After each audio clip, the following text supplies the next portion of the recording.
In 1989, residents of a close-knit apartment community in Virginia gathered for a holiday celebration. For Tammy Brannon and 5-year-old daughter Melissa, Christmas was always a special time. Then, without warning, the little girl was gone. Her disappearance ignited an impassioned search. Law enforcement and the local community spared no effort. But would they piece together the evidence and find her before it was too late?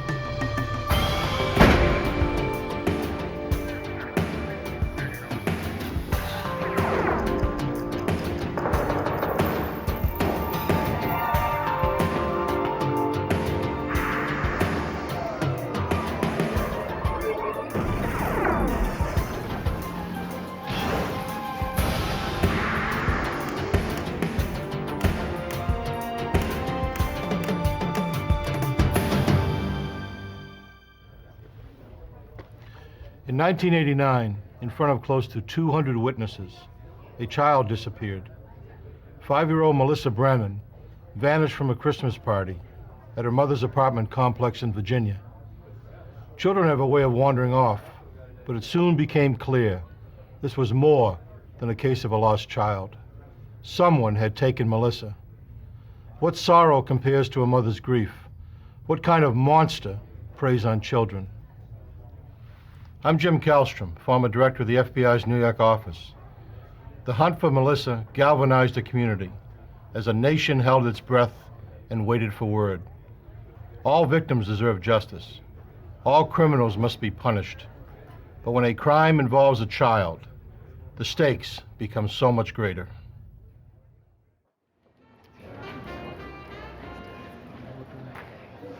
On December 3rd, 1989, the Woodside apartment complex in Lorton, Virginia held its Yuletide Christmas party. The Woodside was a large but friendly complex, a community that revolved around family life and children's activities. The kids were always excited about the party, which meant special treats and presents. A single mom, Tammy Brannon, had found in the Woodside complex a safe community in which to raise her only child, Melissa. As the evening wound down, Tammy stopped to visit with a friend before going home. Cool, we'll have some pizza. How about that? Okay? Can I go get some potato chips? Okay, we'll come right back. Okay. I'm extracting that with those. Really? Mm-hmm. Good for you. Yeah. Did you?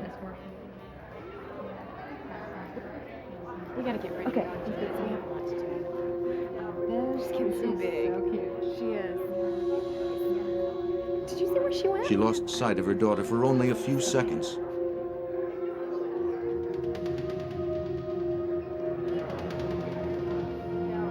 But that was long enough for a mother's worst nightmare to begin. Can you see my daughter?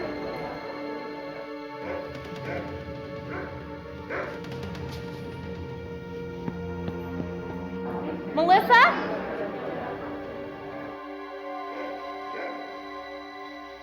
Melissa? Melissa? Melissa disappeared. The Fairfax County, Virginia Police Department was called immediately. Now, I'm going to do everything I can to find your little girl, but you have to tell me everything you can possibly. Detective Bill Wilden assured Tammy they would do all they could to find her little girl. The detectives began questioning the people at the party.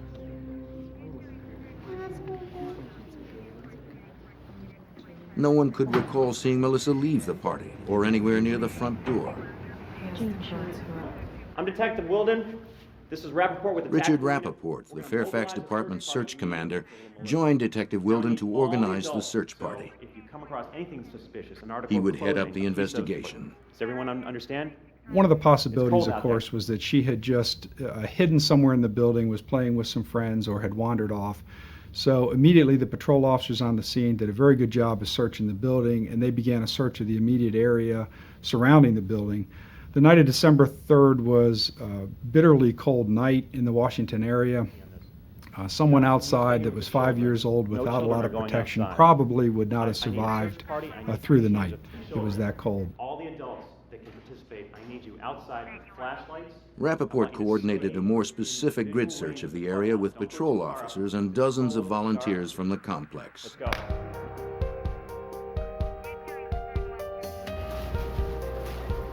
The search effort began. Nearly 100 neighbors, police, and Army personnel from nearby Fort Belvoir combed the woods around the complex. Most were parents themselves, united by a single concern: to find Melissa. Like the detectives, they expected to find a shivering and frightened little girl lost in the dark woods and crying for her mother. Officers began to question the 200 people who had attended the party and interview over 400 other Woodside residents.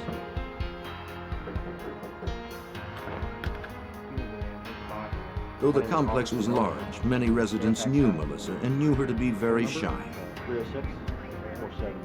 Shocked to hear that she had disappeared, almost all expressed doubt that she would ever have gone off without her mother, and certainly not with a stranger.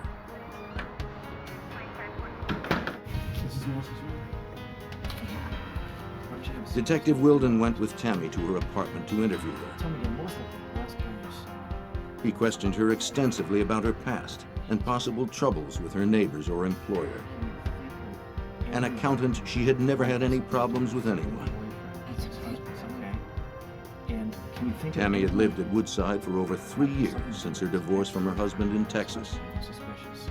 She had experienced the normal readjustments of a newly single mom, but she and her ex-husband were on good terms.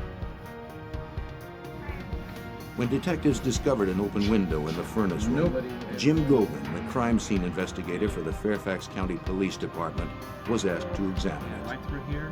The way the door was set up, everybody had to either go through the crowd to get out the front of the building. That was only the main door and the only door available to get out, with the exception of the hallway down to the bathrooms and the furnace room. They had large windows, and in the furnace room itself had a window, what was discovered open. And from there, the assumption was made that possibly that's how she was taken from the building. Melissa's disappearance was suddenly far more complicated.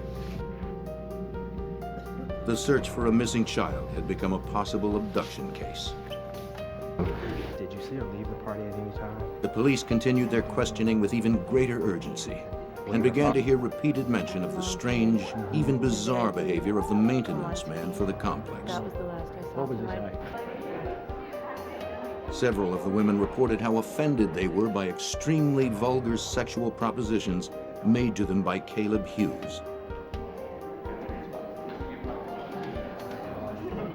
There was a possibility that if she had been abducted for sexual purposes, that she might be molested, but we were very, very hopeful that we could at least find her alive before her life was in jeopardy. Now that they were dealing with a possible abduction case, detectives returned to Tammy's apartment and collected nightgowns, hairbrushes, and bedclothes, any items bearing traces of Melissa. Can you describe? As detectives continued questioning the people at the party, they learned more disturbing details about Hughes' behavior that night. He had spent what seemed to many to be an unusual amount of time playing games with the children. He made the parents uneasy by touching the kids. There was something unsettling, something indecent about him. At the party, he was not dressed as well as the rest of the people. He wore his work clothes. He mingled with some of the people he knew at the party, and he spent some time talking with Melissa's mother, making comments about Melissa, and offered to take Melissa and a couple of the other children to the restroom if they needed to go. He just had some very suspicious behavior for a man of his age around the children.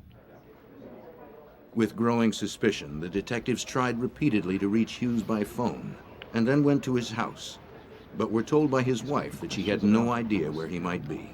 Will you be playing with her tonight? He had left the party sometime before our arrival there. He lived only 4 miles away, but it took us several hours for us to contact him because he had not yet returned home. Finally, 2.5 hours after Melissa's disappearance, Caleb Hughes called the police, who then returned to his house. Upon questioning, he claimed he had simply taken the long way home.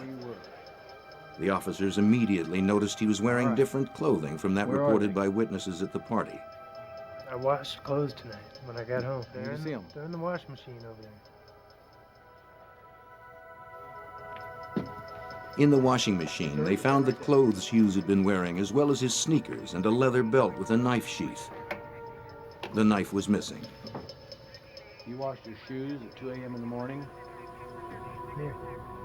He'd been gone for several hours, and to come home in the middle of the night when your family was asleep and to feel the immediate need to wash everything you had been wearing, including your shoes, we found that rather suspicious behavior, and that just further added to our interest in his whereabouts. As Hughes appeared reluctant to speak in front of his wife, the officers decided to take him to headquarters for further questioning. Suspecting that Hughes might be covering for time spent with a girlfriend, the officers wanted to allow him the opportunity to tell the real story. Do you know Melissa Brannon? No, I do not. To the detective's surprise, there was no real story. Hughes had no alibi. He claimed he had no idea who Melissa was, that he had driven the long way home Why were you alone washing your after shoes? picking up a six-pack, and then had simply washed his clothes. You normally wash your shoes with your clothes? Sometimes, yeah. What were they dirty with? He said as an excuse that they were his only work clothes and he had to be to work the next day and they were dirty, so he needed to clean them for work. Look, am I being charged with anything? Despite hours of intense questioning, Hughes remained smug and evasive. I'm free to go.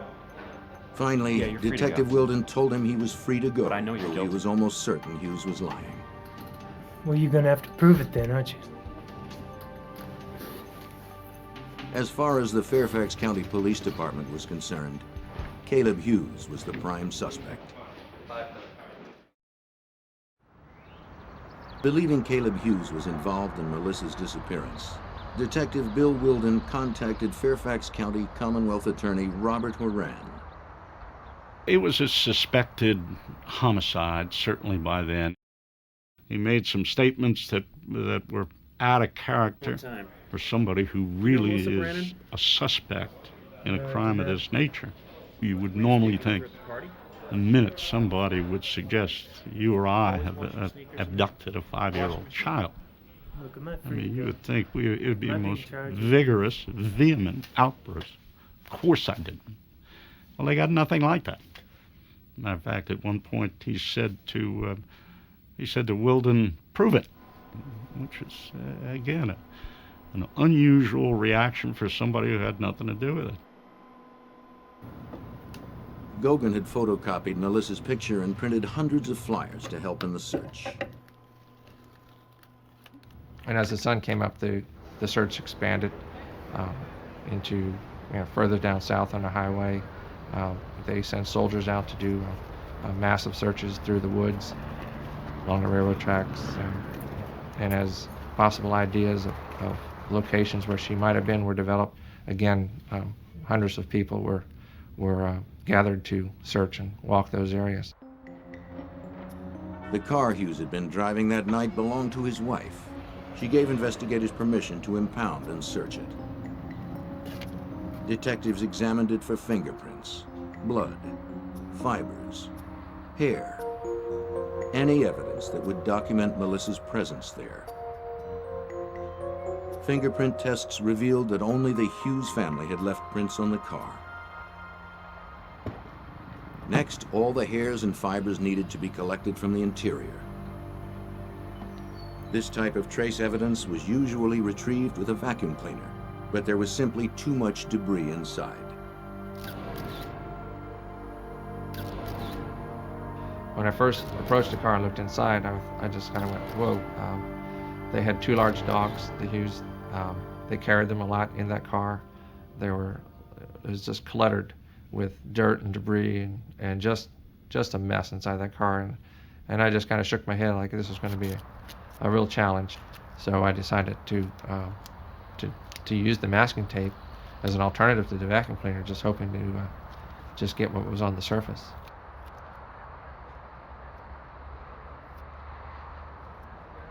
That was an unusual technique, certainly.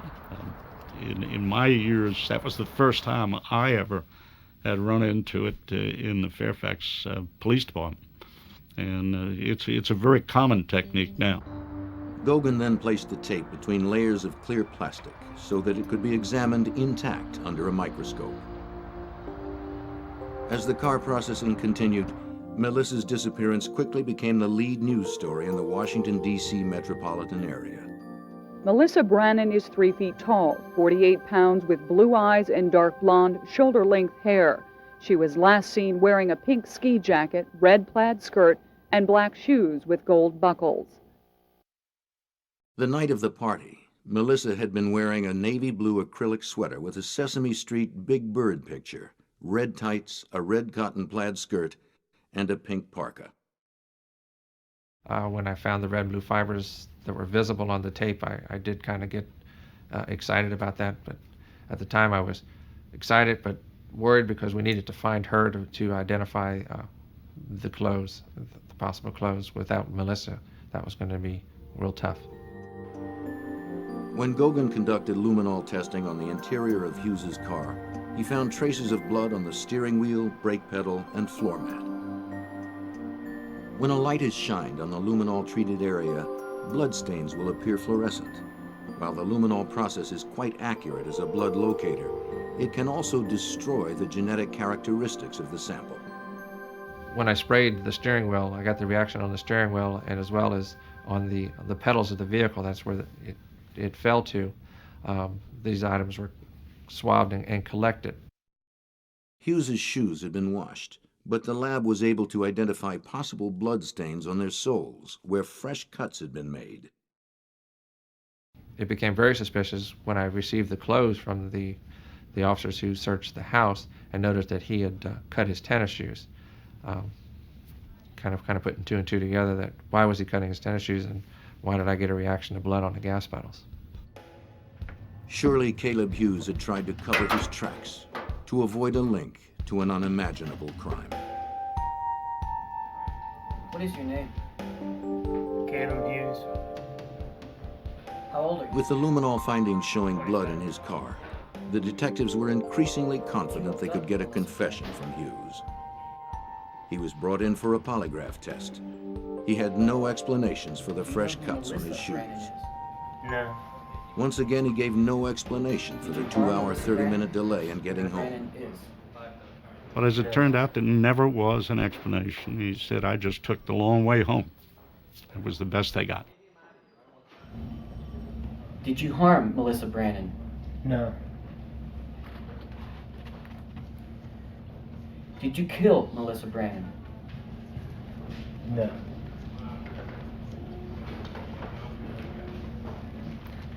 These are proven to be deceptive. When Hughes denied outright that he had killed Melissa, polygraph examiner Rick Danielle was sure he was lying.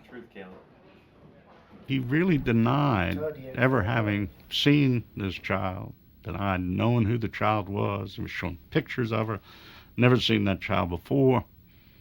And of course the police knew that was not true because he had been at the same table with the child, had talked to the child. You got the wrong guy. I'm asking about what you did. You got the wrong guy. Danielle was absolutely satisfied he was hiding something, that he was lying about something. So close to getting you. I'm out of So here. close. He was attempting to deceive him. But of course, none of that under Virginia law, as you may know, no, that's evidence. You're not allowed to use it at trial. Investigators were convinced Hughes had abducted and harmed the beautiful little girl. But Tammy Brannon tried to keep her hope alive, fighting her worst fears. Melissa's Christmas presents waited under the tree.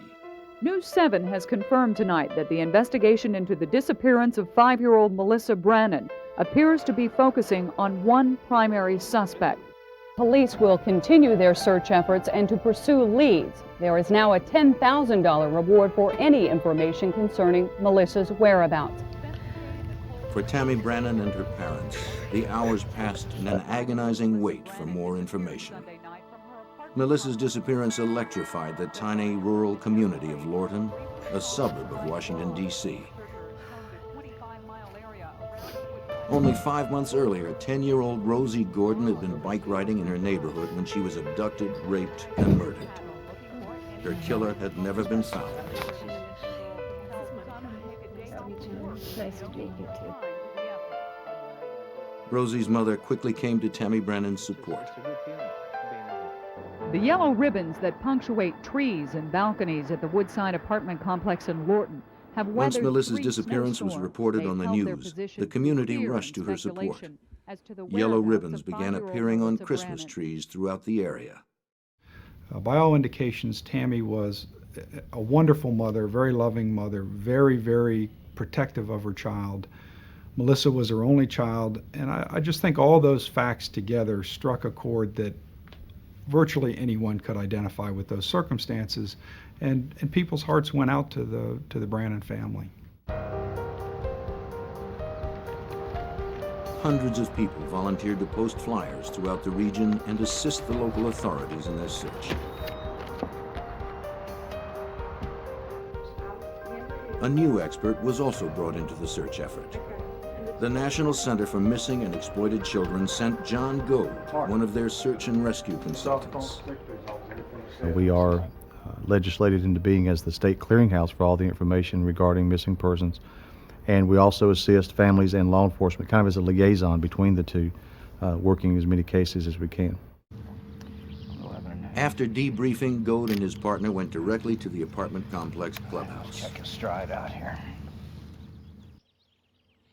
Outside, they found adult male footprints leading from the furnace room window to a split rail fence whose top rail had recently been broken. We began to find transferences on the other side of the fence into a small parking lot there beside the clubhouse, in the parking lot, I think, with an abandoned restaurant or some type of building there. And that's where the track stopped. Straight through here, over this fence. Right from the beginning, we found the adult footprints, but we never found a child's footprints. So we felt comfortable that if that was the abductor we were looking for, and we felt pretty comfortable that it was, that Melissa was probably being carried, even from outside the window, was being carried by the abductor to the point where she and the abductor got in the vehicle. But where would Hughes have taken her? I don't know. Detectives received a lucky break when they interviewed Hughes's wife. She had been somewhat suspicious that he might go somewhere else after work.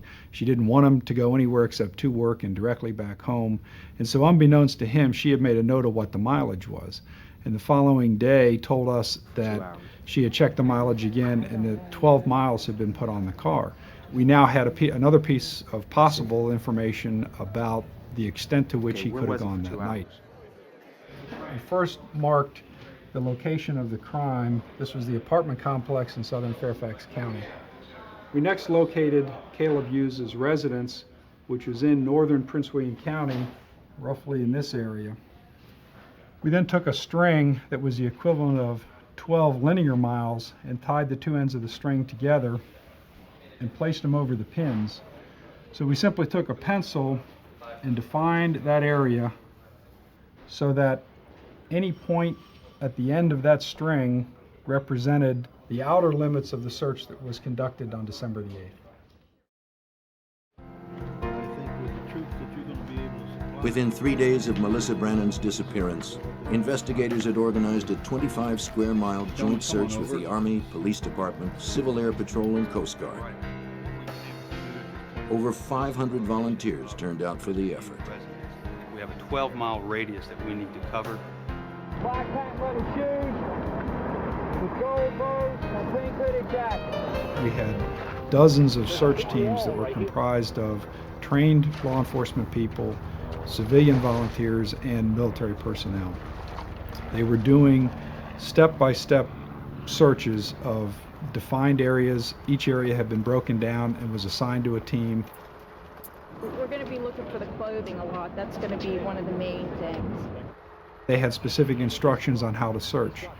If they found anything which they thought might be evidence, they were to mark it, not to disturb it, and we had teams of crime scene people who would then respond to that particular location and process the evidence. At this point, we've not found anything today that puts us any closer than we were this morning. The volunteers were frustrated and extremely disappointed. I know there were nights when I would go home and my family would have seen a newscast about another day of searching, and my own children would say, "Daddy, are you going to find that little girl? When are you going to find that little girl?" And I think that was a conversation that was occurring in the homes of dozens of investigators and police officers involved in this case. While the search continued, Goguen approached the nearby FBI lab with the evidence he had processed from the car. Because Melissa was still missing, the FBI's state-of-the-art technology would be critical in establishing the connection between the hair, fibers, and bloodstains collected and Melissa Brannon.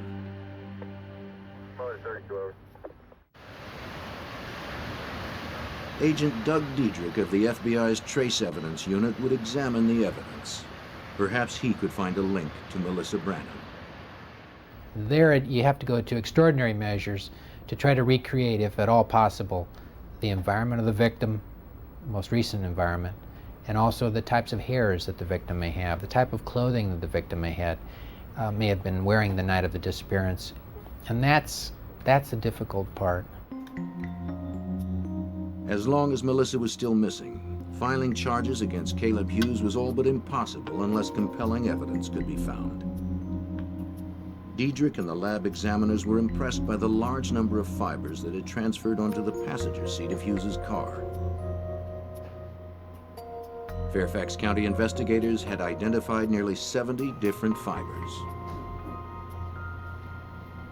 That included the blue acrylic fibers, the red cotton fibers, the black rabbit hairs, and there were, I believe, 1 or 2 head hairs in the case. But that's monumental. Sounds like a small number. That's huge. Once the FBI entered the case, its agents conducted their own investigation of Hughes's house. When Caleb Hughes's name was released as the primary and only suspect in the case, a media frenzy followed. Hughes has not been charged in the case, but he is the target of round-the-clock surveillance by the FBI. Federal investigators working with police from Fairfax County last night executed a search warrant on the groundskeeper's rented townhouse. They recovered several items which have been taken to the FBI laboratory to be tested to see if there is any evidence linking this man to Melissa. In the meantime, the FBI's official comment is no comment. The FBI brought the power of a federal grand jury to the investigation. The grand jury ordered Hughes to submit to blood and other forensic tests, something the local authorities had not been able to order. Hughes complained bitterly in interviews that his life had been ruined by the invasion. Details of a troubled past emerged. Hughes grew up in an abusive, dysfunctional home.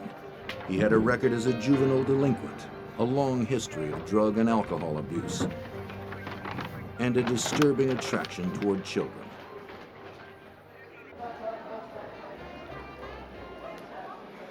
As an adult, he had been convicted of larceny. He had been convicted of car theft. He had been convicted of contributing to delinquency of a minor. The evidence indicated that he did spend a lot of time with young children, nobody the age of Melissa Brannon, but certainly a lot of children in their early teens.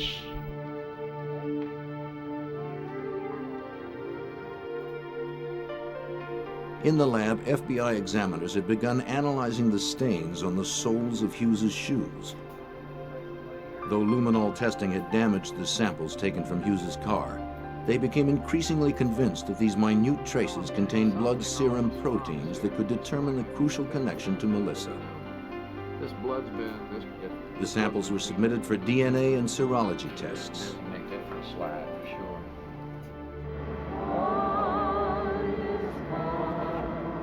15 days after Melissa's abduction, a candlelight vigil for Melissa was held at the apartment complex. The little girl's disappearance had united the Fairfax community in compassion and outrage.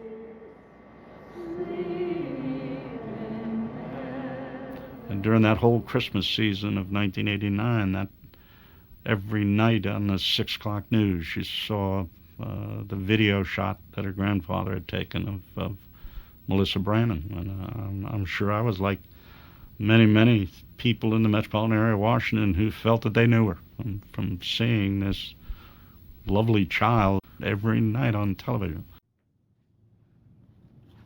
But shortly after New Year's, a judge in the next county received a letter from Hughes's probation officer informing him that Hughes had violated probation for an auto theft conviction 2 years earlier.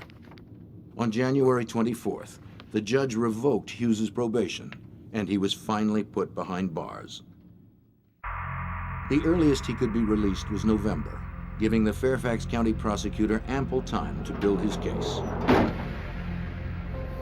Without sufficient evidence to file charges, Hughes had remained free.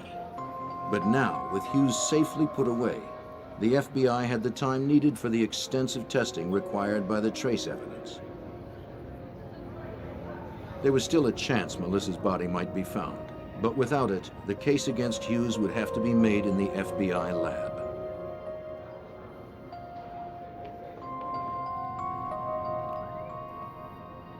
Already, FBI examiner Doug Diedrich had found his first big break in the case. I remembered some black animal hairs in the debris from the front seats of the car. And in looking through the little girl's nightshirt, I noticed these similar black hairs sticking out of the nightshirt. So it just rang a bell.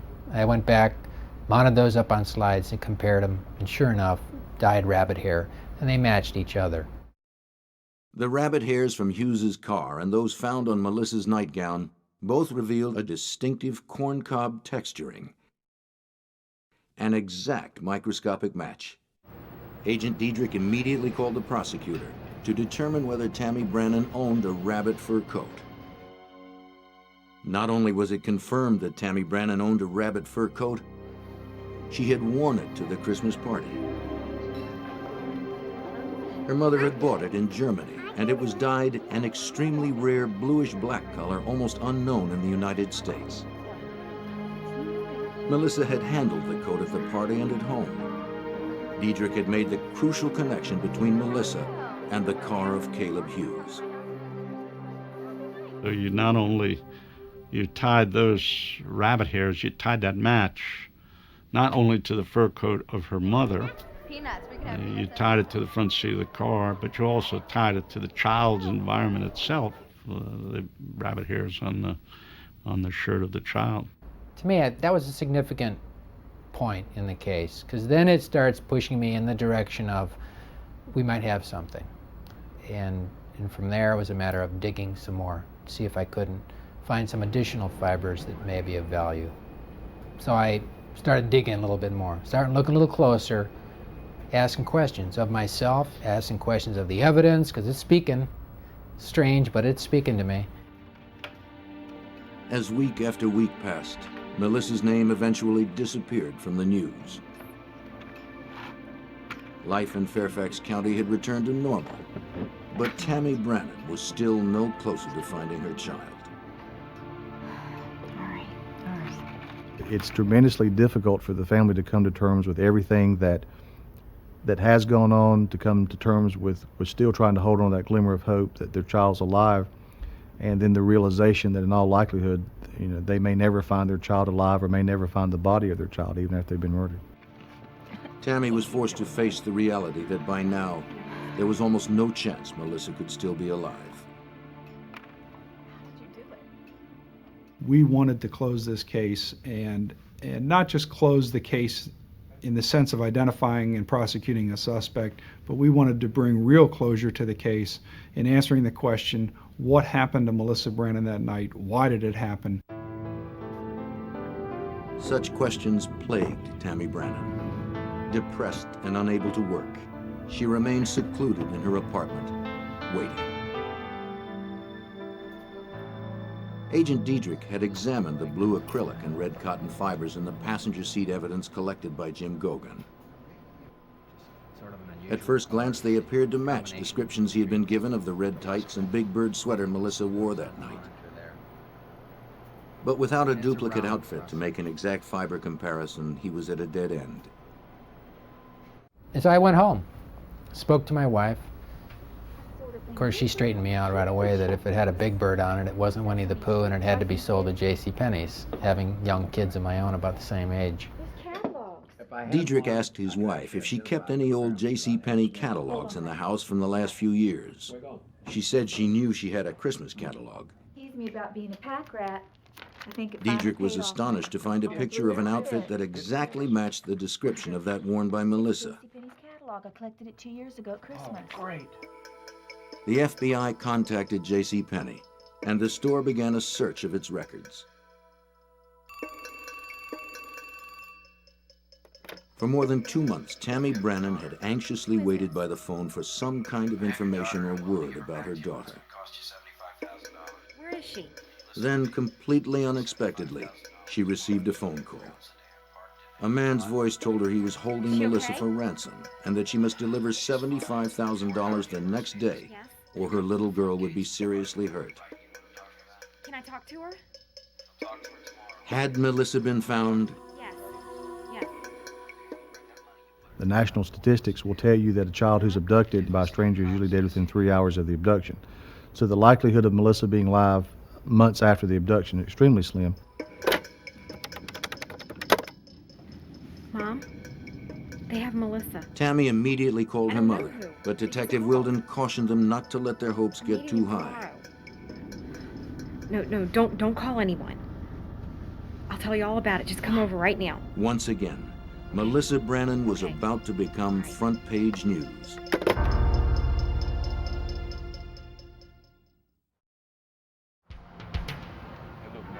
Detective Wilden had instructed Tammy Brennan to cooperate with the ransom demands in the hopes her daughter would be recovered alive. As extortion falls under federal guidelines, the FBI coordinated the ransom drop. The FBI SWAT team was ready when 2 young men showed up in the parking lot to pick up the money. I see him getting ready to open up the door. Got the bag. Go. Here we go. FBI, freeze!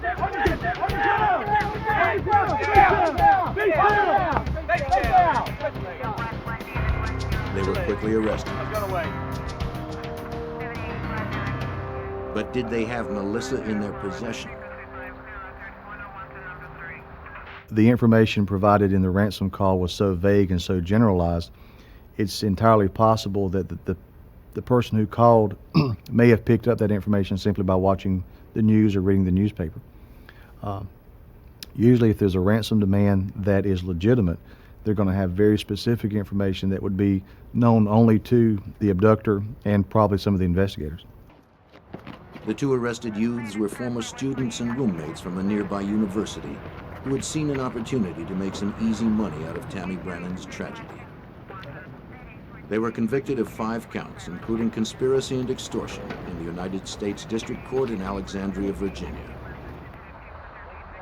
It turned out to be just a terrible hoax. I mean, just terrible.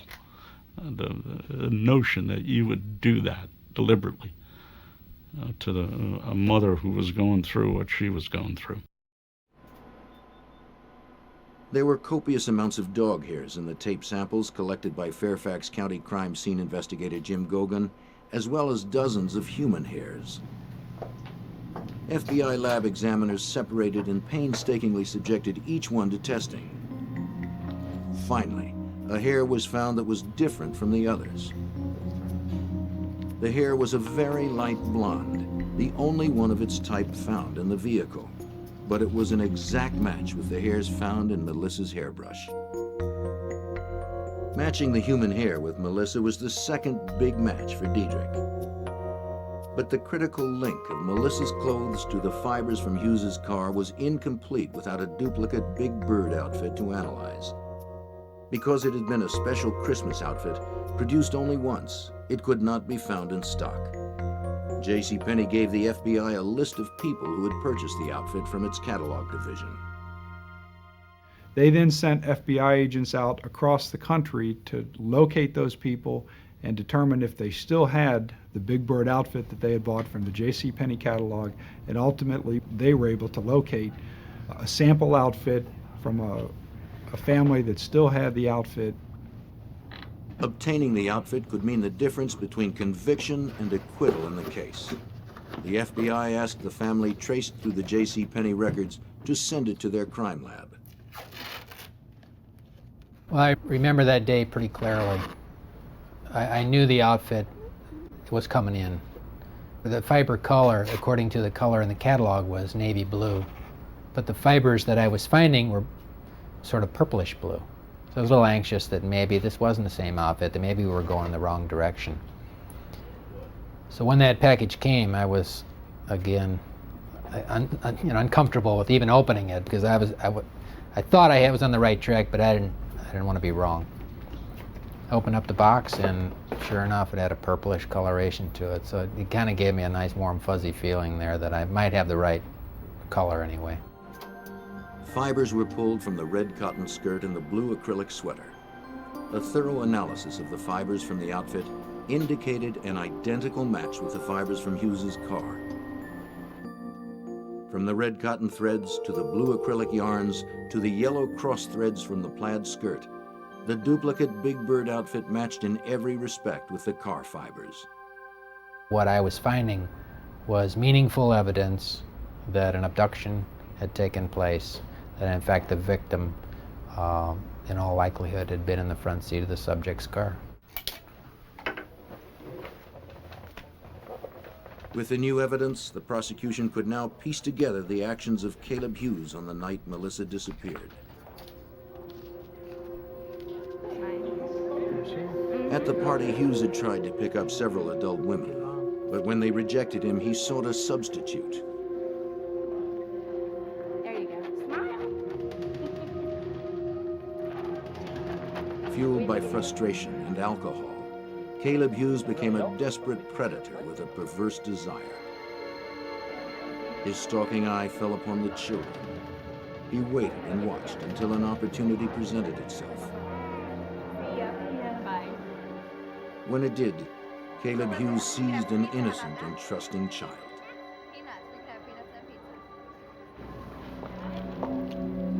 Hey, Melissa. Hey.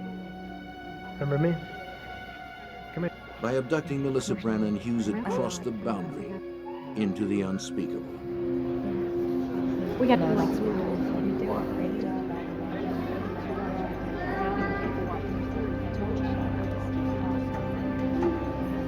We should catch up with each other. Did it?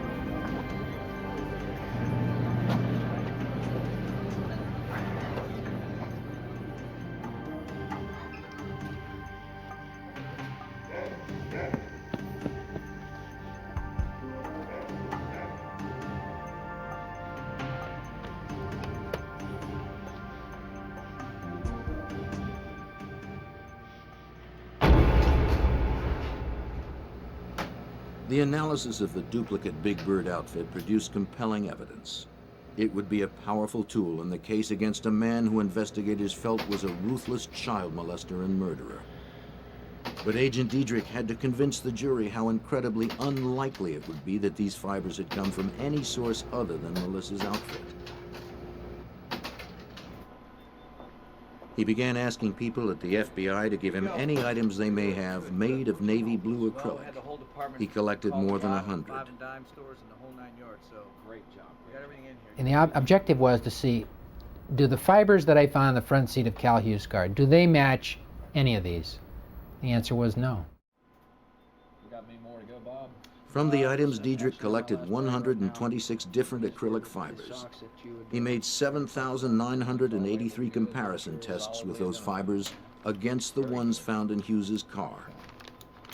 Out of almost 8,000 tests, only one succeeded in making an exact microscopic match with the blue acrylic fibers found in Hughes's car. And that was the duplicate Big Bird outfit. Whenever you match two things, it has a lot of significance. These aren't random events. These, in most cases, occur. Is it possible? You can't deny the possibility that it could be a coincidence. But after looking at this stuff for a lot of years, I'm not a big believer in coincidence. 3 weeks before the trial was scheduled to begin, as investigators made final preparations for the case, a stunning development occurred. They received a phone call. 2 counties away, police had just found the body of a child on the median strip of Interstate 95. I'll be right there. I call Weldon. We get in his car, and there was absolutely no doubt in my mind that that was going to be it, because Hughes knew that area, spent time down in that area. I said, wow, this is going to be it. That section of median on I-95 is wide and densely wooded. It would have been easy for Hughes to pull over, hide the body among the thick vegetation, and drive off unnoticed, and there would be little chance of someone finding the remains. But someone found a body. Was it Melissa's?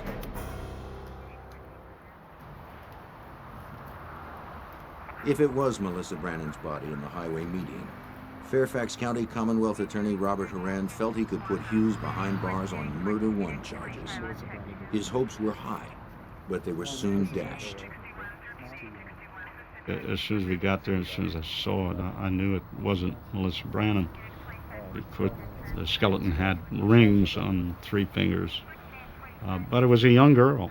She's 13, 14-year-old who had been in that media for 2 growing seasons. The young girl's body was never identified. Finally, nearly 1 year after Melissa's disappearance, Hughes was arrested on a grand jury indictment for abducting Melissa Brannan. He was transferred from the Prince William County Jail to the Fairfax County Jail. Horan had delayed the indictment for several months in the hope that Melissa's body would be found. By then, I know we were all pretty satisfied that the worst had happened to the child. Unfortunately, under Virginia law, you can charge somebody with murder without the body, but you have to be able to prove where the murder occurred. And of course, without the body in this case, we had no way of proving where it occurred, so we couldn't charge him with murder. Abduction with intent to defile was the strongest case that could be brought against him. Hughes pleaded not guilty.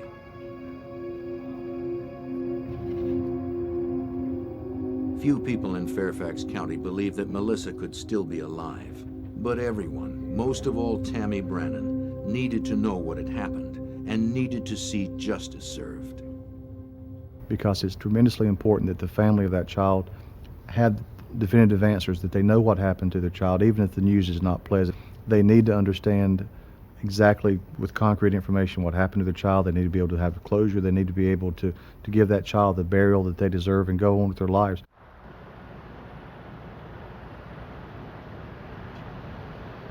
With Agent Diedrich's airtight analysis of the trace evidence, Robert Horan went into the trial confident that he could convince the jury beyond reasonable doubt. The trial began on February 26, 1991. Looking good. A chief part of Horan's strategy was depicting Hughes' deviant sexual behavior at the party. He produced several female witnesses who recalled the crude, vulgar sexual propositions he had made to them, and others who testified he had spent considerable time playing with Melissa and had been talking to her just before she disappeared.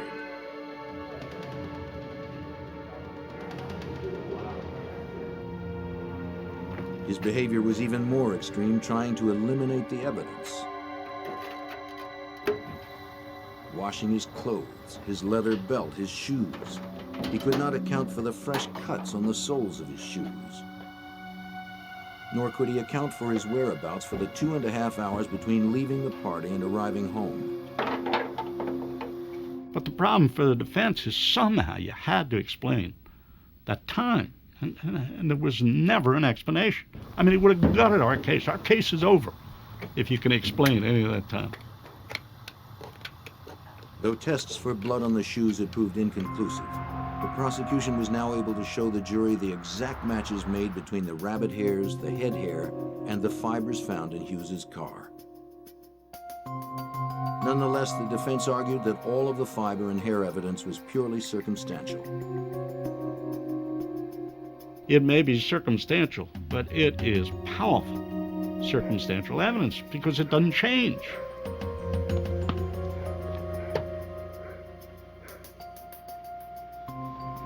In order to obtain the maximum sentence for Hughes, Moran needed to convince the jury that Hughes had intended to defile Melissa once he had her in his car. And the only way the fibers from her outfit would have been found on the seat is that her coat had been removed while she was in that car. The prosecution charged that Hughes could only have removed Melissa's coat for one purpose, an attempt to defile. The true answer is that that 5-year-old was seated against her will in the front seat of that vehicle. Caleb Hughes's trial lasted 8 days. After 9 hours of deliberation, the jury found him guilty of abducting Melissa Brannon with intent to defile. He was sentenced to 50 years in prison. For the family members, it can't end because of the eternal hope, if you will, that someday this child that's never been seen, never been found, this child someday will appear. You know, and that's hard stuff. That is hard stuff. Caleb Hughes is still serving his sentence today, and the body of Melissa Brannon has never been found. Eventually, Tammy Brannon moved from the Woodside apartment complex, but she never changed the telephone number that Melissa had memorized by heart, hoping that one day a call might come. The day began like any other for Cheryl and Paul Chapman, until the silence of a peaceful Sunday morning was shattered with a phone call.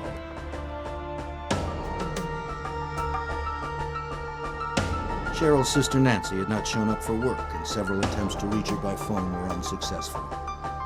The Chapmans, sensing something must be wrong, Nancy? rushed to her apartment.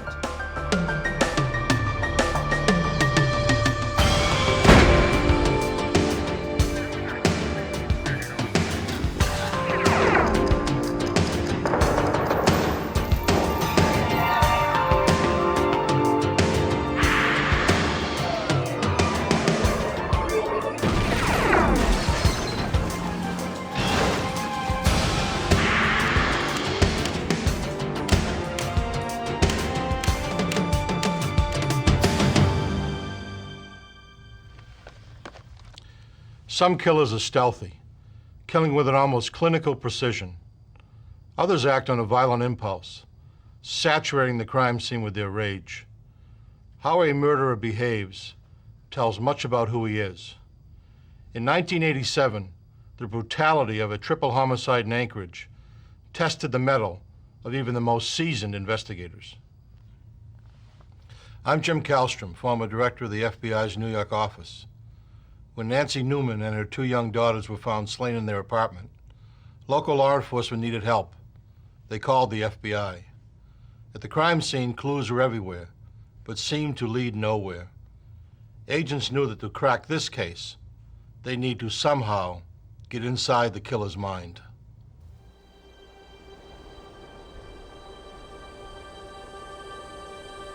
Alaska sits on the edge of the wilderness,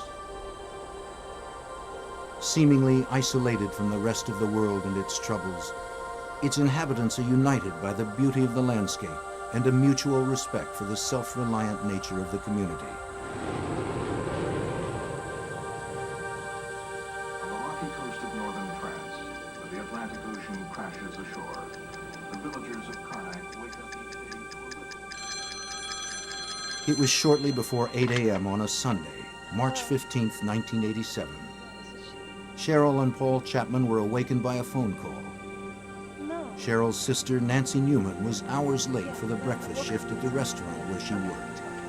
Nancy's shift manager told Cheryl that Nancy's car was in the restaurant parking lot, but Nancy was nowhere in sight. Maybe the Chapmans should check on her.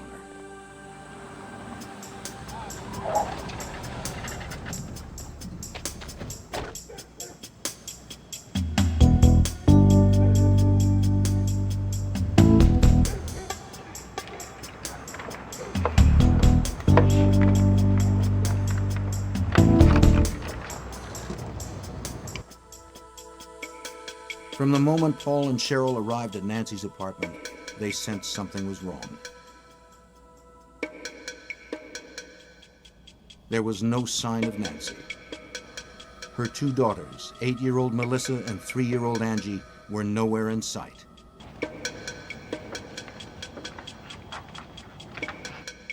Coffee mugs from Cheryl's Friday night visit with her sister were still in the sink. The remains of breakfast had been left on the table.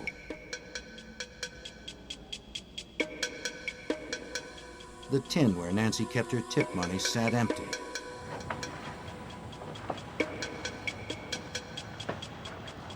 And a brown cigarette butt, not a brand Nancy smoked, was in the ashtray.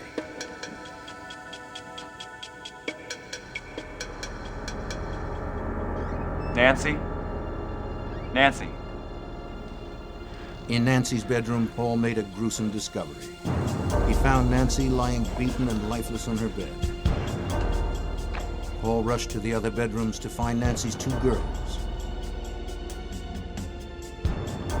To his horror, he found Melissa and Angie brutally murdered.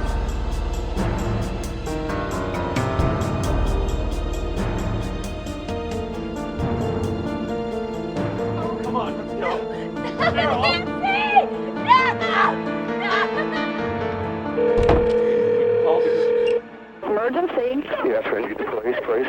What's the problem there? It's been a homicide.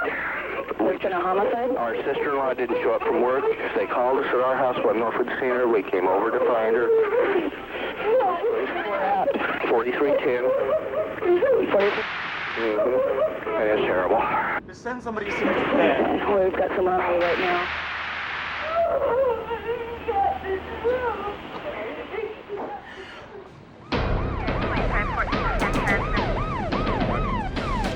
Contact 2 at your miss. Within minutes, the first Anchorage police officers arrived at the Newmans' apartment.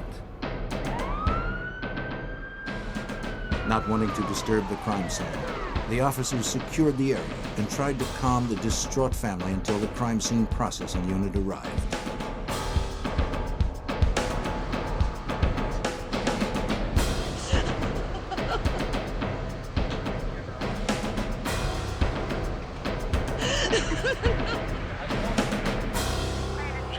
What police found was horrific.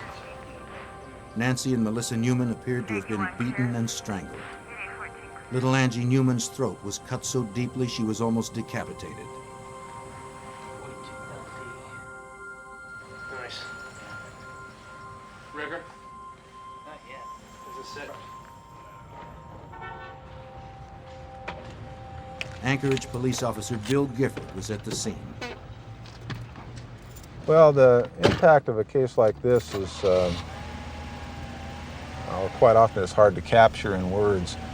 We're pretty used to working homicide cases and serious assault cases, and overall I think a community becomes, if not callous, somewhat accustomed to these kind of things happening, just a typical murder. Something of this magnitude, however, people are never prepared for. The murders were so gruesome that even experienced police officers were shaken. It is shocking for the public, and it takes a toll on the investigators and the officers working the case as well, because you're just not used to seeing, as I mentioned, things of this magnitude. Nancy Newman's body was lying on her bed, her nightgown hiked up around her chest. There were abrasions on her nose, chin, and forehead, and a knee seemed to be injured. Bloodstains were at the foot of the bed. A pair of olive green gloves were on top of the dresser. Good idea, probably. Yeah, do a scrape, see if they can get some.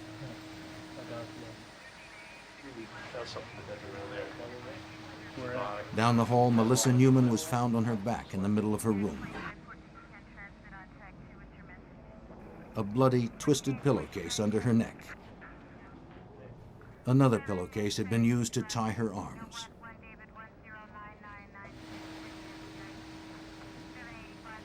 Three-year-old Angie Newman lay on her bedroom floor in a pool of blood, surrounded by her favorite books. A couple shots of the face.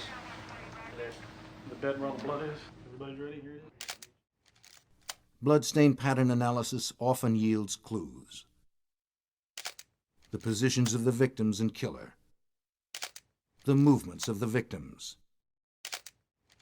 And the number of blows struck can be reconstructed by an experienced examiner. In this particular case, it assisted us in establishing a sequence of events. Stains found on Nancy Newman's bed suggested that she and Melissa had been forced down the hall to her mother's room, where they were assaulted. And stains on the hallway carpeting indicated that Melissa was then returned to her room and killed there.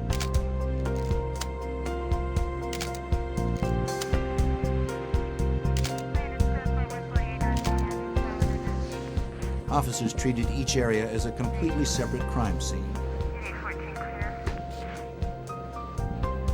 First, they determined the type of physical evidence that was likely to be found, and then the order it should be processed.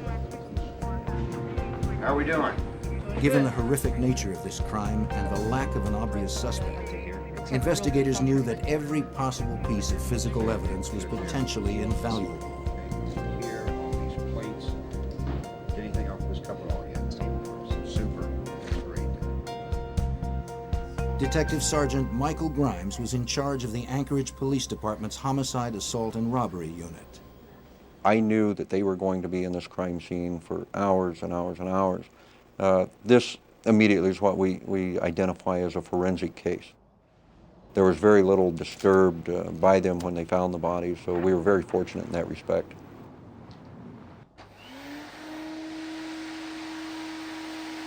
Investigators frequently find evidence in common household dirt. Sometimes hair and fibers buried in carpeting can be traced to a suspect. For thorough coverage, investigators broke each room into quadrants and vacuumed each section. To begin the painstaking task, investigators must first cordon off a 3-foot by 4-foot area of the room. The investigator uses an ordinary vacuum with a special filter attachment.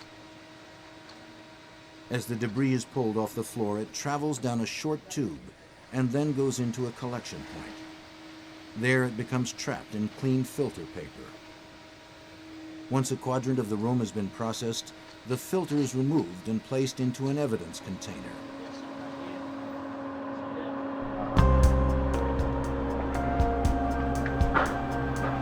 Many minute hairs and fibers are missed by crime scene vacuumings.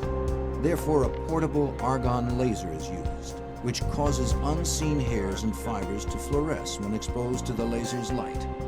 Package that. Let's not lose any of this, okay? That's sure, got it.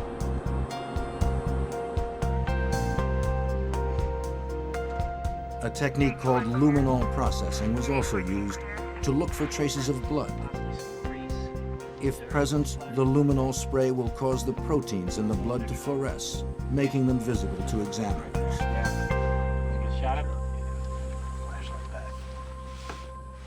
We were processing the scene and looking for invisible traces or invisible blood patterns. We found a luminescent impression that we were able to photograph. We also knew we had a knife missing out of the kitchen. We took one of those knives out of the knife set, and we found that matched in width and length to that of the luminol impression that we had. Go ahead and check the bathroom. The crime scene appearance suggested the murderer had taken the victims by surprise. Check his washcloth before we package it up, okay? Make sure there's nothing inside of It appeared that Newman's morning routine was suddenly interrupted, perhaps indicating that they knew the killer. it. Okay. Excellent. Good job. Go ahead, Mark. A big question was motive. At the scene, Cheryl told police that Nancy seemed to have no enemies. As a waitress, she was popular among her customers and colleagues, friendly without being flirtatious. And what possible motive could explain the rage inflicted upon 8-year-old Melissa and 3-year-old Angie? Did you have a good time tonight?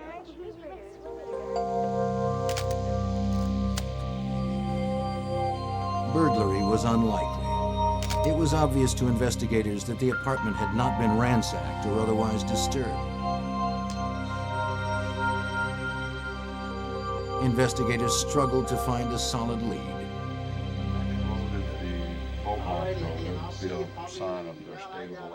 Detective Bill Reeder worked the case from the beginning.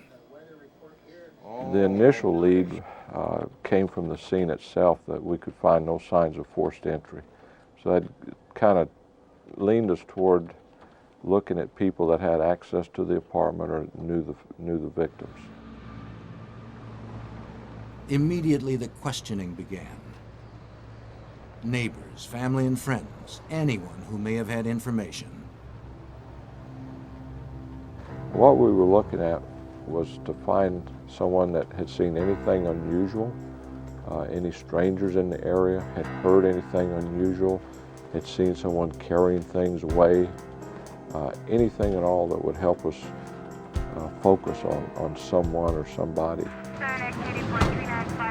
Family members are almost always suspects early in an investigation.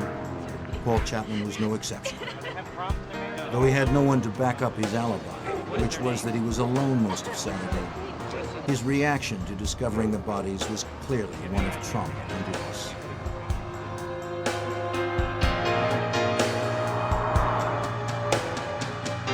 Investigators spoke with everyone close to the family and learned that Nancy Newman was happily married to John Newman, the father of their 2 girls.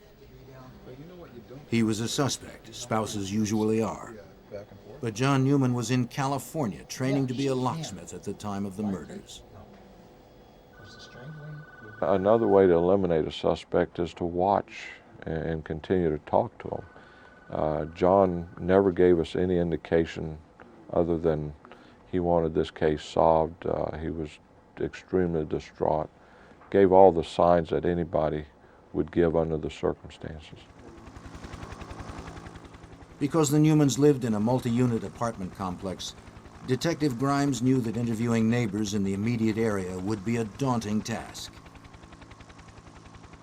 There was an apartment in a multi-unit apartment house, which was in a particular area of town that was surrounded by large multi-unit apartment houses, and we were looking at literally hundreds of dwellings in that area. The close-knit community of Anchorage was shocked by the brutality of the murders. Police investigators, having no experience with crimes this shocking, were asking the most frightening of all possible questions. Was a serial killer a possibility? Police felt pressured to work quickly. For what kind of person would do this kind of crime? Was there significance in the way the people were murdered that could give us some kind of leads as to who we were looking for, or at least what type of person? And so immediately, I'd say within the first day or so, we were getting some help from the FBI. Investigators quickly realized they needed help in determining the type of individual responsible for the murders. They turned to the FBI's Behavioral Science Unit at Quantico, Virginia. Special Agent Judd Ray received the call. As a profiler in the unit, Ray's job was to assist investigators in hunting down America's worst killers. To do that, Ray had to understand the workings of a killer's mind. We were looking at deeds and acts of individuals after it happened and trying to predict the kind of personality, if you will, a composite view of what kind of human being could have done it. Through detailed evaluations of crime scene photos and police reports, Ray provided investigators with a psychological portrait of the killer. This is a disorganized crime scene. I mean, you know, low self-esteem, all the kind of things that you would say about this kind of person. You know, that society has rejected him through the years, and now it's his time to reject society. Ray told the Anchorage detectives that they possibly faced a repeat performance. This particular incident alarmed him so much, particularly with you know, 3 victims at one time, 2 being children, that his opinion also, he said that you know, we need to get something working on this right away because it appears that this person's out of control and there's the potential that he's going to be doing it again in the very near future. From the autopsy reports, investigators learned that Nancy and 8-year-old Melissa Newman had been sexually assaulted. Based on this information and characteristics of the crime, Ray concluded that this violent offender would have a history of sexual assault. He would be a white male in his early to mid-20s, an underachiever. Following Ray's conclusions, investigators began to narrow the range of possible suspects. Among them was a young man who had recently moved in a few doors down from the Newmans. Police also questioned Kirby Anthony, the 23-year-old nephew of John Newman. Anthony had an alibi into the morning hours of Saturday, March 14th, but the neighbor did not. There was tremendous rage that was inflicted on the almost decapitated the young 3-year-old. Suggested that to me that there's nothing in my mind that I had came across that would have been sufficient on its face to justify this kind of rage by a stranger. Ray's insistence that the killer was known to the victims led investigators to shift focus away from the man who lived nearby. Neighbors and friends of the Newmans confirmed the young man's claim that he had never met Nancy Newman or her children.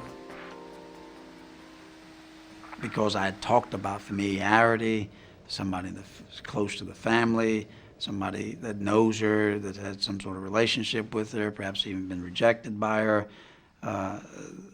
They said, well, as a matter of fact, there's a nephew that comes to mind. As investigators continued questioning possible suspects, the volume of evidence that had been collected from the crime scene was taxing the limits of Alaska's state crime lab. Once again, Anchorage police turned to the FBI. The evidence was sent to the FBI's crime lab in Washington, D.C.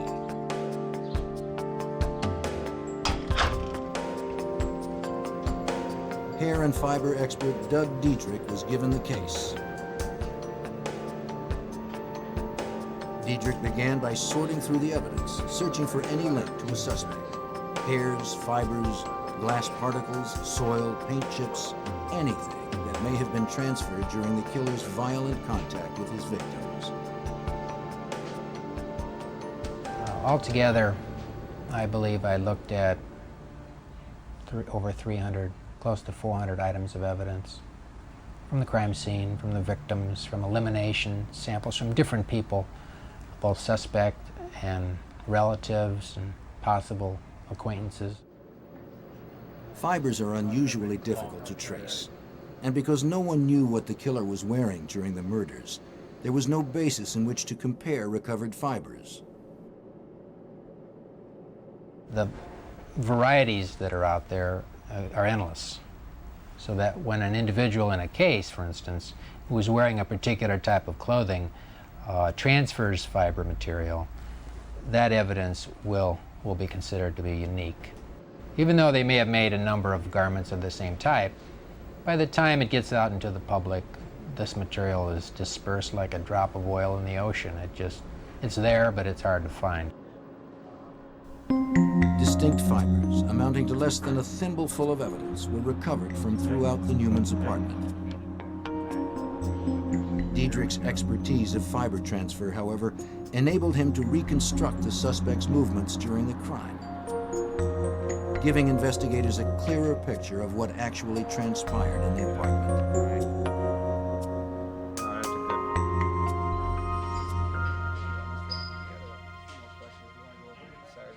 As Diedrich's analysis progressed, Anchorage police asked Kirby Anthony to come to the police department to give more detailed statements. They began to learn more of his story. And Rose?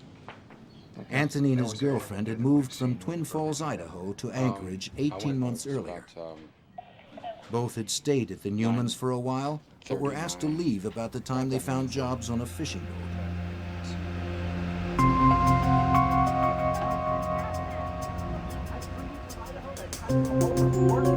And I'm thankful, but we're not married. He and his girlfriend split up while working on the boat after Kirby accused her of having an affair with the skipper.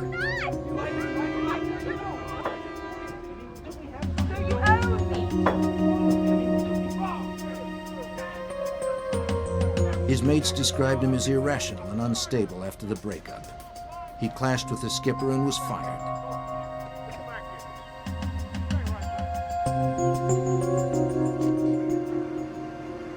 He returned to Anchorage alone on February 14, 1987.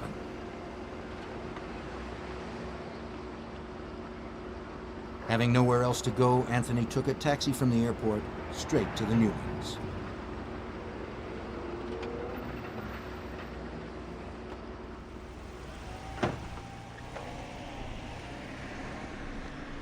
Through Cheryl Chapman's continued assistance, police learned that John Newman was upset over his nephew's return to the Newman household during his absence. At the same time, the situation was becoming increasingly uncomfortable for Nancy.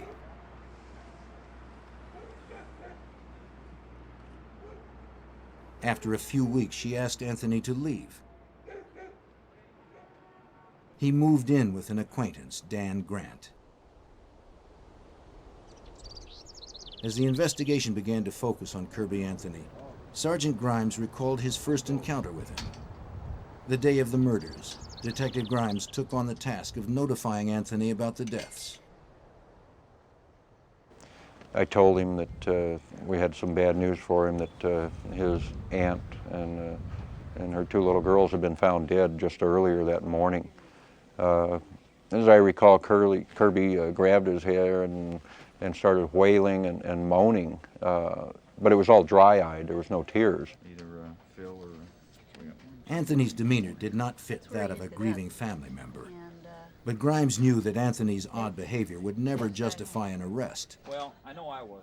The autopsy report, however, made investigators more suspicious. Autopsy results helped pinpoint the murders between 7 a.m. and noon on Saturday, March 14th.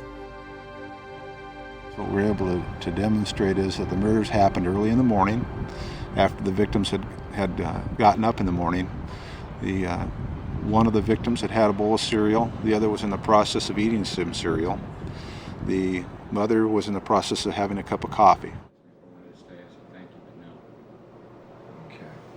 Establishing the time of the deaths made Anthony's alibi irrelevant, which was that he was at an all-night party until early that Saturday morning. He admitted that he drank, smoked some marijuana, and did cocaine.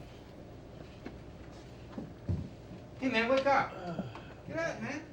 He said he returned to the house he shared with Dan Grant at about 7 a.m., then left again at about 8:45 a.m. Meanwhile, FBI agent Diedrich's investigation into fiber and hair evidence was growing more complicated. One of the items that had come in consisted of vacuum sweepings. At least there were several vacuum sweepings from different rooms. Those items have to be processed and hairs have to be prepared from that.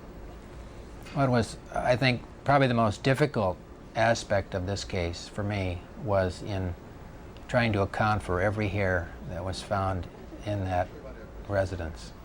And that's something that's not usually done, and seen as there are often too many hairs to deal with. But in this case, It was a monumental task to do that. Each hair displays its own peculiar characteristics under a microscope, making it possible to trace its likely origin.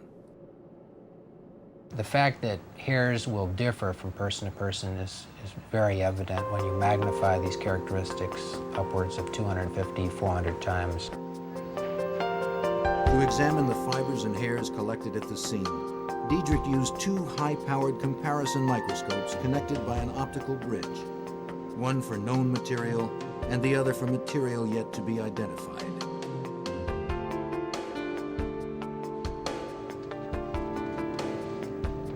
Because Anthony had lived with the Newmans for a while, his hair was likely to be in the apartment. That meant it was important to establish whether the trace hairs were old or recent. So Diedrich went through the contents of the vacuum used in the Newman household.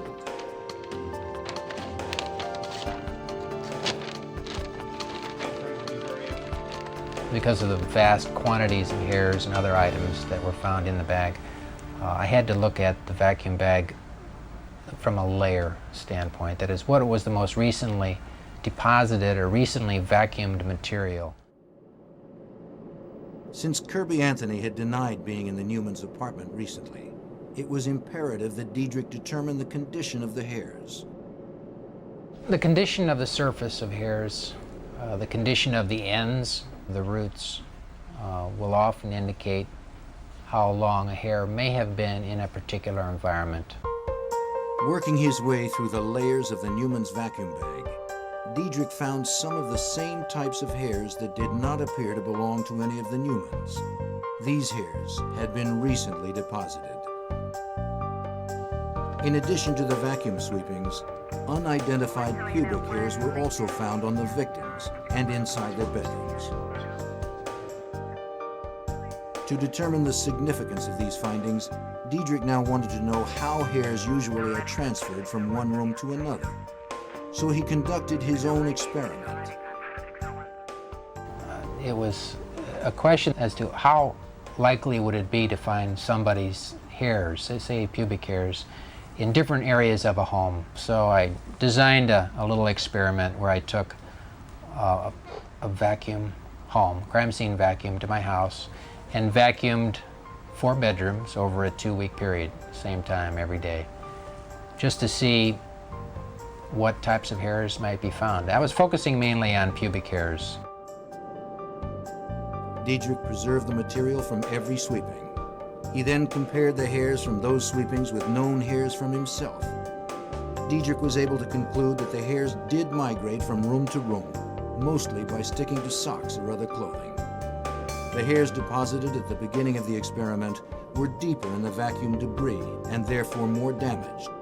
The more recently deposited ones were not.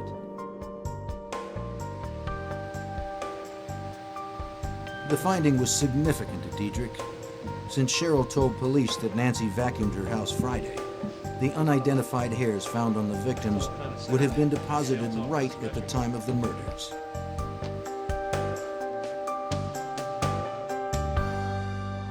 Under microscopic scrutiny, an important piece of evidence was revealed. A pubic hair with a partial egg casing, the kind associated with genital lice, was clinging to the damp washcloth found in the Newmans' bathroom.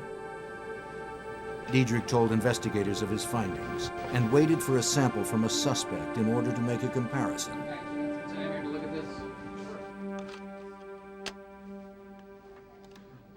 There were at least a half a dozen individuals who were considered prime suspects. Investigators received lists from the State Corrections Department of people recently released who had a history of sex crimes or violence. Some of them were living in the area close to the Newmans. To eliminate these individuals as suspects, each one was extensively questioned and all of their alibis were checked out.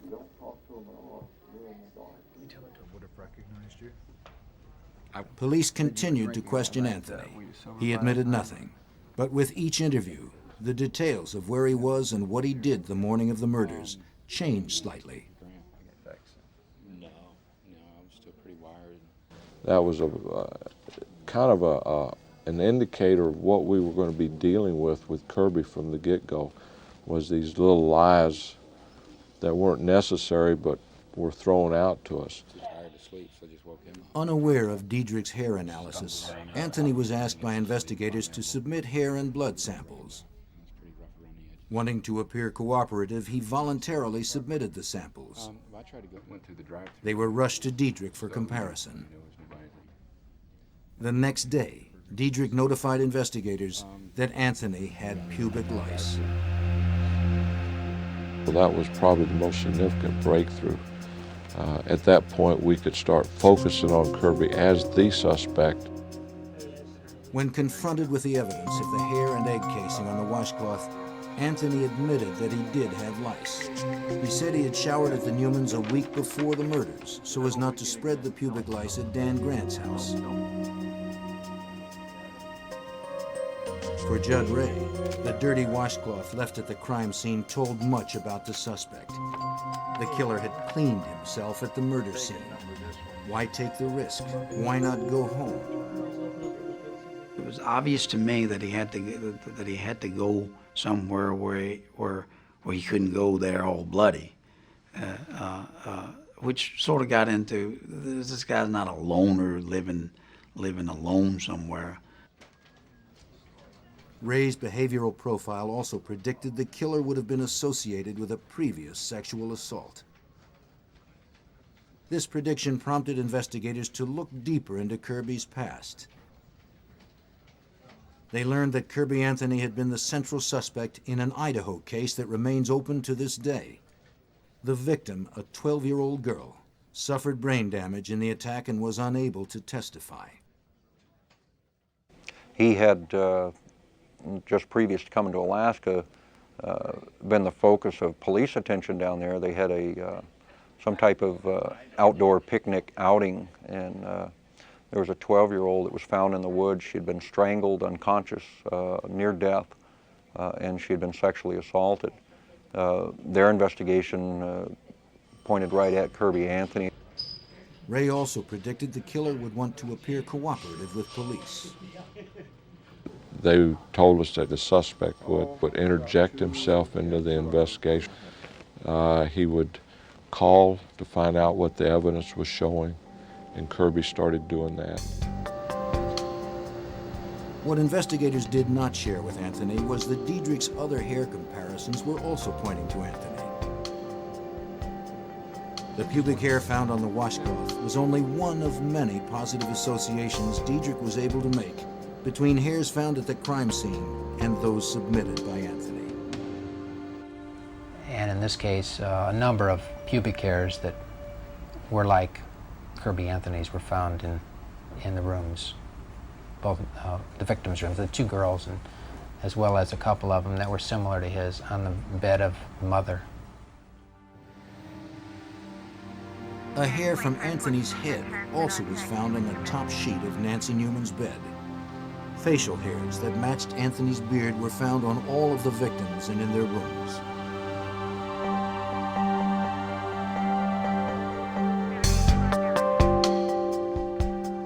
The vacuum sweepings from Melissa's room contained 9 of Anthony's pubic hairs.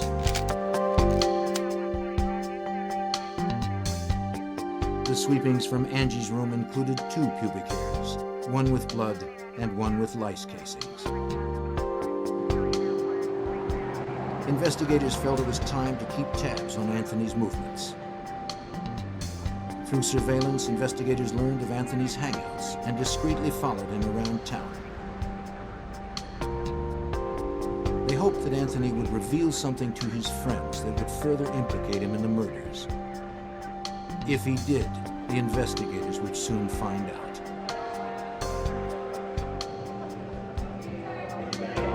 The effort paid off.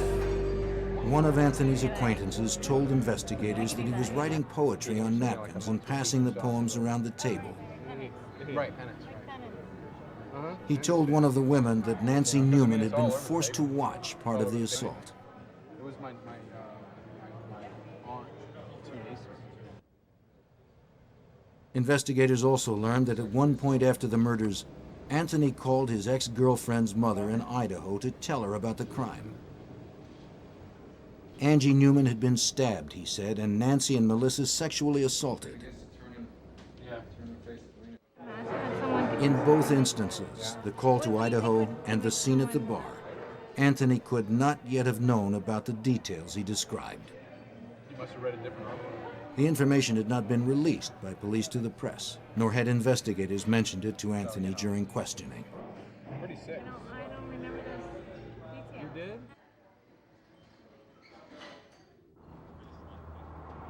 Since the surveillance was not a 24-hour-a-day tactic, they would often drive by his house to see if his vehicle was parked out front. If he was home, investigators would often ask him to answer some questions.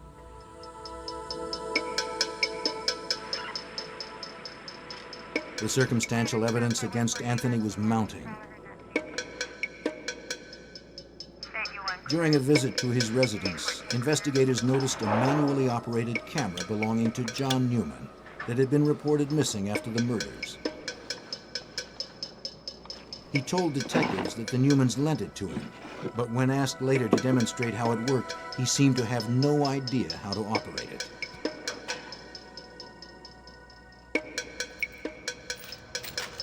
Another item missing from the Newman house seemed to be traceable to Anthony. The tip money missing from the cookie tin consisted only of coins. 3 of Anthony's friends told police they either saw him rolling coins into wrappers or saw him pay for items with wrapped coins. And then there were the prints. Anthony's palm print was found on the wall over the bed where Melissa Newman had been assaulted. Prints found on the empty cookie tin on the kitchen table matched Anthony's. His prints were also found on the living room closet door and the inside and outside of the apartment door. Another place we located one of Kirby's fingerprints was on the back side of the door to the mother's bedroom. And again, its position was significant in that it led us to believe that perhaps someone was trying to escape out of the room, and he already had some other trace evidence on his hand. He slammed the door shut, transferring not only his fingerprint, but some of the other trace evidence that was found in the scene. The evidence was overwhelming. Every suspect in the month-long investigation had ultimately been cleared, except Kirby Anthony. Appreciate that. When you got home, was there anyone there? For investigators, it was time to obtain an arrest warrant. And when you got home? Judd Ray had previously cautioned investigators that the killer might try to flee if the pressure became too much. The increasing intensity of police questioning had made Anthony nervous.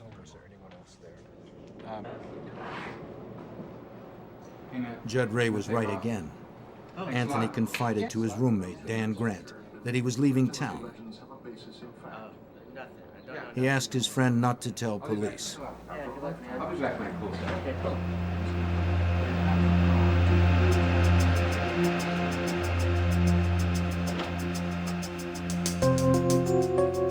Grant was afraid to contact Anchorage police because of Anthony's notorious temper. Second precinct task. Nonetheless, he did finally call them 7 hours later. Okay. Anthony was heading to the Canadian border, an 8-hour drive away, and he had a 7-hour head start.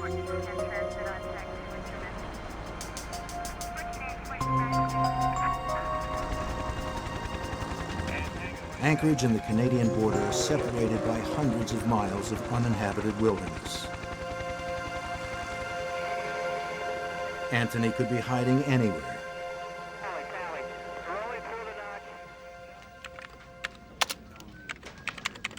Anchorage police quickly contacted U.S. Customs at the Alaska-Canada border. They described Anthony and his vehicle and told the custom official that Anthony was a suspect in a triple homicide. They were hoping he was on his way.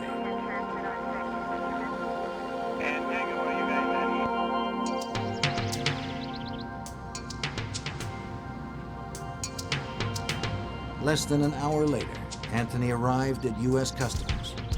Having no idea that investigators had been tipped off, Anthony calmly pulled up to the customs gate.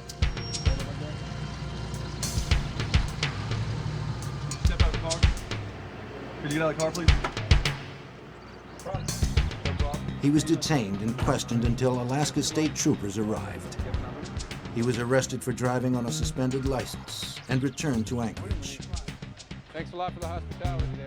As he was turned over to the Anchorage police, he was read his rights and charged. 3 counts first-degree murder, 2 counts sexual assault, and 1 count kidnapping. Under Alaska law, kidnapping can be charged if a victim is restrained during an assault. Melissa Newman had been tied up during the attack. He jumps up and screaming, "What is this kidnapping stuff?" Which struck us as odd because here he was charged with 3 counts of murder and 2 counts of sexual assault, and he's screaming about the kidnapping charge. By this time, the forensic evidence was complete enough that police believed they could reconstruct how Angie, Melissa, and Nancy were brutally murdered.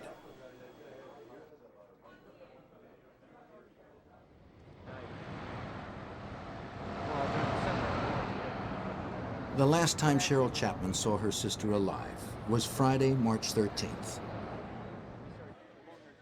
Cheryl, Paul, and Nancy had each arrived separately at the restaurant where Nancy worked to meet for drinks. Cheryl's daughter, Kelly, had taken Nancy's girls swimming, so the adults had a night out. Paul Chapman had to leave the restaurant early to pick up his son, but planned to meet them later at Nancy's apartment.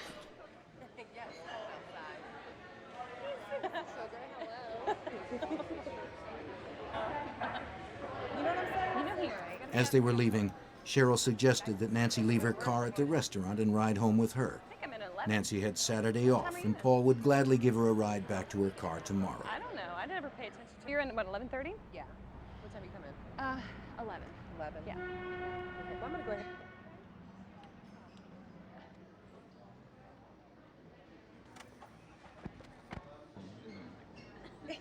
Cheryl, Paul, and Nancy all ended up at the Newmans' apartment to wait for Kelly and the girls. They sat, laughing and talking, until about 9:45 when the girls came home. Kelly had treated them to hamburgers. At about 10 p.m., Cheryl and Paul were ready to leave. Cheryl helped Nancy clear the table and put the used coffee mugs in the sink. Angie was already in her pajamas, and Melissa had gone to her room to get ready for bed. As they said goodnight, Paul told Nancy to call him the next day if she wanted a ride back to her car.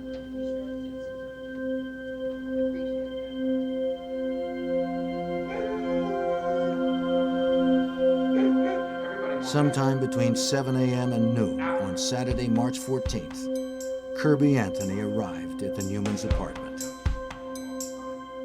Kirby Anthony is the only person who knows what happened next. Perhaps Nancy refused to lend him money. Perhaps she refused a sexual advance. Perhaps she ordered him out of the apartment.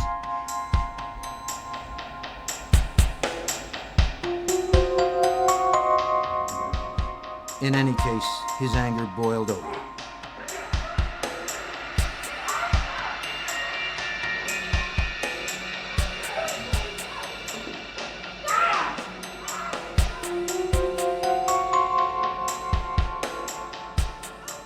Evidence indicated that part of the assault on Melissa occurred in her mother's room. Both would have had to have been restrained, and their bodies did show signs of having been bound. We are able to show through serological findings that Melissa, the 8-year-old, had been assaulted in the mother's bedroom and that she had crossed the bed and was actively bleeding at the time. And then she is subdued somehow and held in a position in that room for a period of time.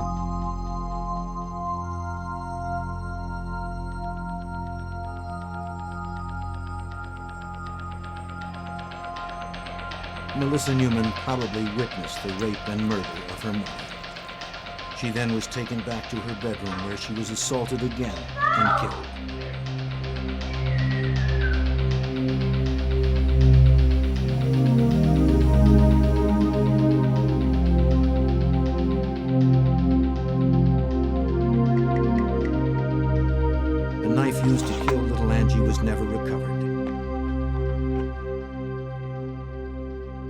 It was unclear whether she was killed first or last. What was certain was that she seemed to be the target of a horrible, uncontrolled rage.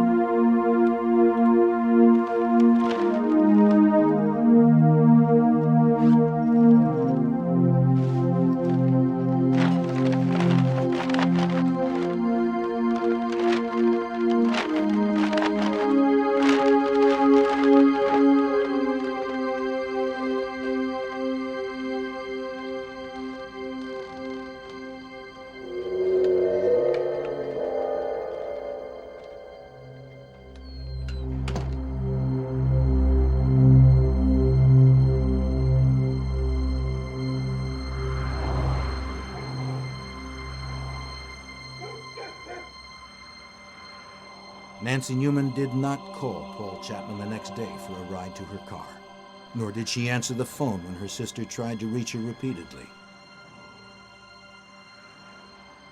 Instead, she and her two daughters lay dead nearly a full day before their bodies were discovered.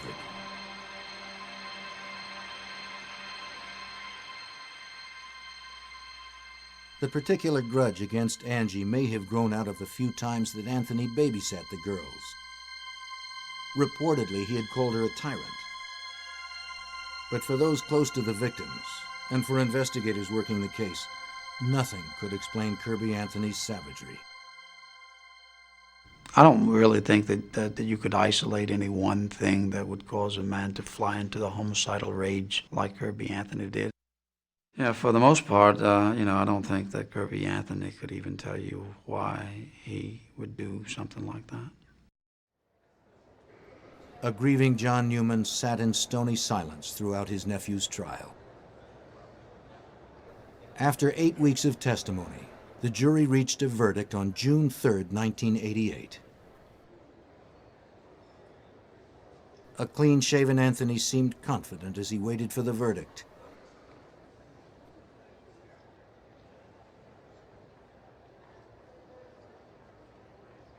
As each guilty verdict was read, Anthony's composure disintegrated until finally it shattered completely. He was sentenced to 357 years for his crimes.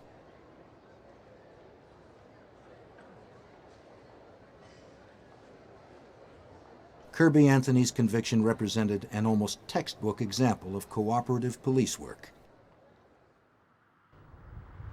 Anchorage police provided the FBI with evidence collected from a meticulously preserved crime scene. Doug Diedrich carefully analyzed the hairs and fibers and anticipated Kirby Anthony's excuses, conducting his own home experiment to refute them. Judd Ray helped police stay several steps ahead of Anthony's thoughts and actions. And for the first time, testimony of an FBI profiler was accepted in court. It was a good case to test the waters in terms of whether or not this was going to be accepted in our judicial system. And for that, the implications are probably far-reaching because it opened the door.